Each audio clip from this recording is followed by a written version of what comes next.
सो हाय learners, कैसे हैं आप सब। आई होप आप सभी बहुत अच्छे होंगे। I welcome you all on this wonderful platform powered by physics वाला। तो बहुत से बच्चों का एक क्वेश्चन था कि मैम CSIR नेट का एग्जाम हमने दे दिया है, हमारी रेस्पॉन्स शीट आ चुकी है, हमारी आंसर की भी आ चुकी है, प्लीज कट ऑफ के बारे में एक बार आइडिया दे दो। और बहुत से बच्चों का होता भी है कि जैसे एग्जाम दे दिया उन्होंने, रेस्पॉन्स शीट भी जब आ जाती है आंसर की, तो उनके दिमाग में सोते उठते जागते वक्त हर वक्त एक ही चीज चलता है कि क्या मेरा एग्जाम क्लियर होगा या नहीं, कट ऑफ कैसा रहेगा कैसा नहीं रहेगा। ये सवाल जो है उनको सोने नहीं देता है, मतलब ओवर थिंक करते रहते हैं ऑन एन, मतलब हमेशा रिपीटेडली इस पे वो ओवर थिंक करते रहते हैं। तो इसी चीज पे आज हम डिस्कशन करने वाले हैं कि कट ऑफ आपकी क्या रहेगी। तो हमने जैसा पेपर देखा, आंसर की मिली हमें, हमने पेपर देखा, रिस्पॉन्स शीट, तो जैसा हमें क्वेश्चन लगा और आप सभी से हमने बातें करी, हमने एक पोलिंग कराई जहां पे हमें बच्चों से डेटा मिला, जहां पे बच्चों का कहना है 60 to 70% बच्चों का कि पेपर हमारा मॉडरेट था।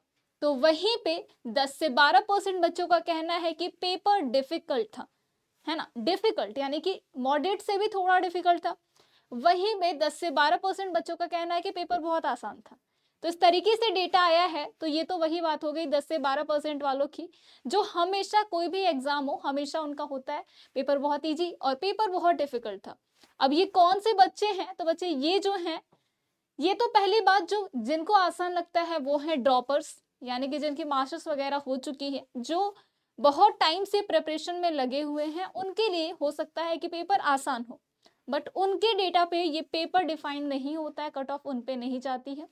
और ये पेपर किसको बहुत डिफिकल्ट लगता है, तो ये पेपर डिफिकल्ट लगता है उन बच्चों को जो जस्ट अभी मास्टर्स में उन्होंने एडमिशन लिया है, जस्ट मास्टर्स में प्रवेश किया है, यानी कि मास्टर्स अपियरिंग वाले बच्चों को थोड़ा पेपर डिफिकल्ट लग सकता है, क्योंकि उन्होंने अभी कंसेप्ट पे इतना काम करा नहीं है। जो चीजें उन्हें पढ़ी है उसको आता है तो कर लिया, नहीं जो आती है उसके अकॉर्डिंग उनको टफ लग गया।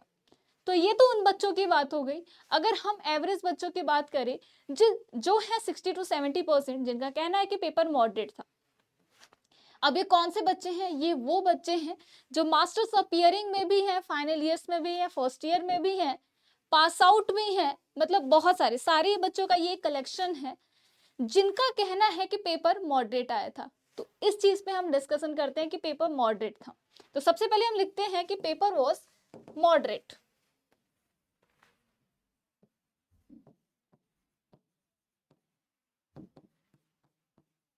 और ये पेपर किसका था, अभी जो हमारा 2023 डेक में जो हुआ है ये पेपर था आपका मॉडरेट।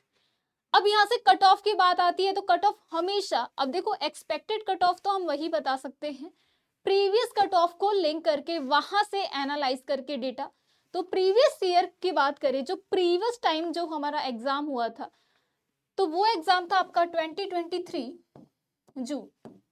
बेसिकली ये 22 का दिसंबर का भी मर्ज पेपर था। तो ये जो पेपर था मर्ज पेपर, यहाँ पे 60 to 70% बच्चों का कहना था कि पेपर वॉज इजी, पेपर उनके लिए आसान था, इजी पेपर था। ये तो होगी पेपर वाइज बात। अब जैसा कि मैंने बोला कि इसके कट ऑफ पे हम यहाँ पे आज जो एक्सपेक्टेड कट ऑफ है उसके बारे में डिस्कशन करेंगे। तो सबसे पहले जानते हैं कि 2023 जो जून में जो मर्ज करके एग्जाम हुआ था उसकी कट ऑफ क्या थी।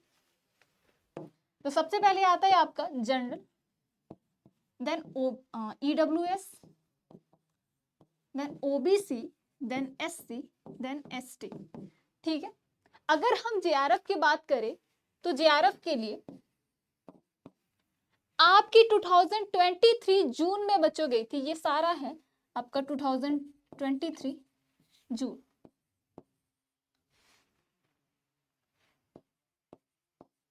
ठीक है। तो इसके लिए जो JRF था, यहाँ पे हम 108 से 110, अब देखो एग्जैक्टली मुझे याद नहीं है, बट हाँ 54 पॉइंट समथिंग परसेंटाइल आपका गया था, कट ऑफ गई थी आपकी। तो कह सकते हैं 108 से 110 नंबर के बीच में ऐसा ही कुछ था, बेसिकली ग्रेटर देन 109 या 108। ठीक है, चलो 8 ही लिख लेते हैं एक इंटीग्रल नंबर में। अगर हम EWS की बात करें कि इसकी कट ऑफ कितनी थी JRF के लिए, तो इसकी थी आपकी 93 से ज्यादा, ठीक है। और इसकी बात करें तो ये थी 92 से ज्यादा। SC और ST की बात करें तो SC की बात करें तो ये 32 परसेंटाइल से ज्यादा, यानी कि क्या कह सकते हैं 64 मार्क्स से ज्यादा थी। और यहाँ पे वहीं पे ये आपका हो गया 56 मार्क्स से ज्यादा बनी थी JRF के लिए, ठीक है। ये है डेटा आपका जून की। अगर हम नेट की बात करें प्रीवियस एग्जाम को, तो बच्चे यहाँ पे जो आपका गया था, इससे मान लो 8-9 नंबर कम, यानी कि हम 100 के आसपास मान सकते हैं, 100 भी नहीं 96 ले लो, ठीक है, नेट के लिए। इसके लिए आपका था 82 से अबव, इसका था आपका 81 से अबव। नेट है ये ओबीसी के लिए। और इसकी अगर हम बात करें तो ये भी आपका 50 से अबव था, और ये आपका, इसको 52 कर दो और ये आपका 50, कुछ इस तरीके का एक डेटा था। देखो अब एग्जैक्टली मुझे नंबर्स तो याद नहीं है, बट हाँ ये डेफिनेटली यही कुछ आपका था डेटा। तो ये था आपका 2023 जून, जिसमें पेपर बहुत आसान आया था। और ये भी आप सभी बच्चों का कहना है 50 to 60% बच्चों का कि पेपर आसान था। तो जब पेपर आसान था तो कुछ इस तरीके की कट ऑफ गई थी। तो अगर पेपर आपका डिफिकल्ट या मॉडरेट है अगर इस बार, तो कट ऑफ आपकी यकीनन कम जाएगी। क्या होगी? तो अगर हम JRF की बात करें तो बच्चे JRF के लिए हम मान सकते हैं कि लास्ट टाइम जब 108 गया था, तो इस बार 98 के अबव होगा, है ना। यानी अगर आपके 98 मार्क्स बन रहे हैं तो आप सेफ हैं, जनरल कैटेगरी आप सेफ हैं, डेफिनेटली आपका JRF में हो जाएगा। अब ये देखो एक्सपेक्टेड है, ये चीजें एक्सपेक्टेड है, क्योंकि ये एक्सपेक्टेड इसलिए है क्योंकि हमें जितना डेटा मिला है, हमने और भी लोगों से बात की और हमने जितना पेपर एनालाइज किया, उसके अकॉर्डिंग हम एक एक्सपेक्टेशंस दे सकते हैं। अब एग्जैक्टली बच्चों ने पेपर कैसा अटेम्प्ट किया है ये तो CSIR नेट वाले जानते हैं कि उनके पास डेटा कैसा आया है, तो एग्जैक्टली तो कोई बता ही नहीं सकता। मे बी ऐसा हो सकता है कि +5 और -5 कुछ हो सकता है इस नेबरहुड में, यानी कि 98 + 5 क्या हो गया आपका 103 भी कट ऑफ जा सकती है। मे बी आपका 92 93 इस तरीके के कट ऑफ जाए। तो +5 -5 आप अपने अकॉर्डिंग मान लेना, ठीक है। ये सारी चीजें एक्सपेक्टेड है, +5 -5 ये आपको मान के चलना है, क्योंकि डेटा क्लियर नहीं होता, एक्सपेक्टेशन होती है। अब एक आउटसाइडर तो एक्सपेक्ट ही कर सकता है, एग्जैक्टली जो चीजें क्या हैं वो जिसकी होंगी वही जानेगा, है ना।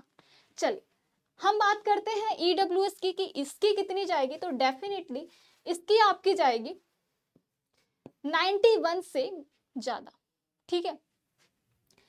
अगर हम बात करें OBC वालों की, तो OBC की कट ऑफ जाएगी बच्चों 88 से अब, JRF की बात कर रही हूं मैं। और SC ST की तो ये तो वही हो गया, इस बार फिर से मान लो 56, इसमें मान लो, इसमें मान लो 52, ये आपकी JRF हो सकती है। या फिर इसमें अब देखो +5 -5 आपको लेके चलना है, इतना आपको एक डेटा लेके चलना है, इतनी का आंकड़ा। अगर हम बात करें कि नेट की कितनी जाएगी, तो नेट के लिए सीधे 8 नंबर कम कर लीजिए, यानी कि 90 के नेबरहुड में अगर जिन बच्चों का 90 मार्क्स बन रहे हैं वो डेफिनेटली जनरल कैटेगरी में अगर हैं तो डेफिनेटली उनका नेट क्लियर है। +5 -5 आप लेके चलना। सिमिलरली यहाँ पे अगर हम बात करें EWS में कि कितना जाएगी नेट के लिए कट ऑफ, तो आप देख सकते हैं 93 जब थी तो नेट के लिए गया था 82, यानी कि यहाँ पे अगेन ये इसकी तरह जाएगा 81 के आसपास, ठीक है। नेट की बात कर रही हूं मैं, EWS की हो गई। OBC की बात करते हैं कि OBC में कितना जाएगा, तो 78 मान सकते हैं कि 78 से ज्यादा अगर मार्क्स हैं आपके तो डेफिनेटली आप सेफ हैं नेट के लिए, ठीक है। 78 से कम है तो मे बी शायद मुश्किल है, लेकिन फिर भी ये एक डेटा है, बिल्कुल आपको नहीं बता सकते। +5 -5 लेके चलिए, यहाँ पे आप ले सकते हैं कि ये आपका 48 और यहाँ पे आप ले सकते हैं 45, इस तरीके का डेटा ले सकते हैं। तो ये है हमारी expected cut off for CSIR NET दिसंबर 2023 की, ये एक्सपेक्टेड कट ऑफ है। यहां से आपको क्या करना है, +5 एंड -5 का एक अनुमानित आंकड़ा लेके चलना है, एक एक्सपेक्टेड डेटा कि +5 हो सकता है, -5 हो सकता है। अब ये देखो, ये सारी चीजें आपके ही थी क्योंकि हमने एक पोल कराया था, बहुत सारे लोगों ने अपने अपने प्लेटफॉर्म पे पोल कराए थे और पेपर भी हमने रिव्यू करा था, जहां पे हमें यही समझ आया कि पेपर वॉज मॉडरेट। तो मॉडरेट है तो डेफिनेटली आपकी कट ऑफ कम जाएगी। अब देखो, ये आपका कहना है, आपके अकॉर्डिंग है कि पेपर हमारा मॉडरेट हुआ है। कभी कभी क्या होता है कि हम एग्जाम हॉल से निकलते हैं और हमें लगता है कि पेपर हमारा बहुत अच्छा हुआ है।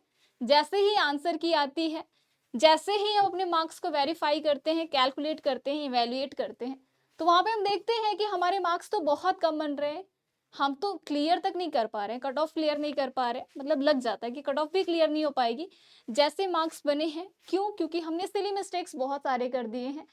आंसर सही था, हमें कंसेप्ट पता था, लेकिन कुछ कुछ प्रॉब्लम की वजह से हमारा वो क्वेश्चन सही नहीं हो पाया है। हाँ, लेकिन जब हम एग्जाम हॉल से निकले थे तो मुझे लगा था कि मेरा एग्जाम बहुत सही हुआ है। तो इस तरीके की चीजें होती हैं। अब हमने जितनी बातें करी लोगों से, सबका यही कहना है कि मॉडरेट पेपर था। अगर ये डेटा सही है तो ये डेटा होगा। अगर पेपर मान लो सच में टफ था या सच में बहुत आसान था, है ना, अगर बहुत आसान है तो फिर तो आप डेटा ये नहीं होगा, फिर आप +7 कर सकते हैं कि इससे ज्यादा हो। बट फिर भी मुझे लगता है पेपर देख के कि पेपर आपका मॉडरेट था, तो आप इससे +-5 का यही डेटा आप मान के चल सकते हैं। तो जिन भी बच्चों को डाउट था कि उनका कट ऑफ क्लियर हो पाएगा या नहीं, ये मुझे उम्मीद है कि आपका हो जाएगा। अच्छा, मोस्ट इंपॉर्टेंटली कि ये बात हमारी मैथ्स की जा रही है, ठीक है, ये बात हमारी मैथमेटिकल साइंस की जा रही है कि किस तरीके की कट ऑफ रहने वाली है। तो जो भी मैथ्स में बच्चे परेशान थे कि मैम, क्योंकि हमें बहुत से मैसेजेस आ भी रहे हैं, बच्चों के रिक्वेस्ट आ रहे हैं कि मैम हमारे इतने मार्क्स बन रहे हैं, क्या हमारा नेट क्लियर है, क्या हमारा JRF क्लियर है। तो आप यहाँ से देख सकते हैं कि आपका नेट या JRF क्लियर होगा या नहीं। तो विश यू द बेस्ट। मिलते हैं एक नई वीडियो में एक नई जानकारी के साथ, जहाँ पे हम नई चीजों को एनालाइज करेंगे किस तरीके से क्या है। तो चलिए, विश यू द बेस्ट। जिनका सिलेक्शन हो गया है, जिनको लग रहा है कि ये जो कट ऑफ है इसके आजू बाजू यानी कि इसके नेबरहुड में आपके मार्क्स हैं, अगर आपको लगता है कि हाँ सिलेक्शन पक्का है तो कॉन्ग्रेचुलेशंस। और जिसको भी लगता है कि आपका शायद नहीं होगा, फर्स्टली आप इतने ज्यादा डीमोटिवेट मत होइए, रिजल्ट का वेट करिए, कुछ भी हो सकता है क्योंकि ये एग्जाम है और हमें नहीं पता है कि बाकियों का एग्जाम कैसा हुआ है, तो कुछ भी चेंजेस हो सकते हैं, मे बी आपका सिलेक्शन हो जाए। तो जिनको भी लगता है कि सिलेक्शन नहीं होगा, फर्स्ट ऑफ ऑल आप सभी डीमोटिवेट मत होइए, पहले रिजल्ट का वेट करिए और अभी जो आंसर की आई है अपने क्वेश्चंस को देखिए, फिर से सॉल्व करिए, देखिए कहाँ पे आपने गलती करी है। क्योंकि इस एग्जाम को देने का मोटा मोटा जो टारगेट था बच्चों, वो गेट एग्जाम जो था PhD करना था। गेट एग्जाम आप दे सकते हैं जो जस्ट आपके 1 महीने बाद है। तो बच्चों 1 महीने रह गए हैं आपके गेट एग्जाम के लिए। मैं बहुत ज्यादा चाहती हूँ कि आप सभी इस चीज पे, इस विषय पे डिस्कशन करने से अच्छा है, अब हो गया है नेट का एग्जाम, आंसर की भी आ चुकी है, बस अपनी गलतियों का एनालाइज कीजिए, अपने कंसेप्ट को रिवाइज करिए कि कहाँ पे दिक्कत आई, किस वजह से आपकी गलतियां हुई हैं। उन गलतियों को प्लीज आप गेट एग्जाम में मत रिपीट करना, अच्छे से गेट एग्जाम दीजिए, सिलेक्शन कीजिए। और जिनका हो गया है उनको कॉन्ग्रेचुलेशंस, जिनका नहीं हुआ है डीमोटिवेट नहीं होना है, रिजल्ट का वेट करना है, गेट एग्जाम की तैयारी करनी है, साथ ही साथ अब से स्टार्ट कर दो फिर से प्रिपरेशन करना आपके जून एग्जाम के लिए, ठीक है, यानी कि 2024 में जो जून में एग्जाम होने वाला है उसकी तैयारी स्टार्ट कर दीजिए। तो चलिए मिलते हैं नए सेशन में एक नई जानकारी के साथ। Wish you the best, keep learning, keep shining and keep growing. Thank you so much for watching this session.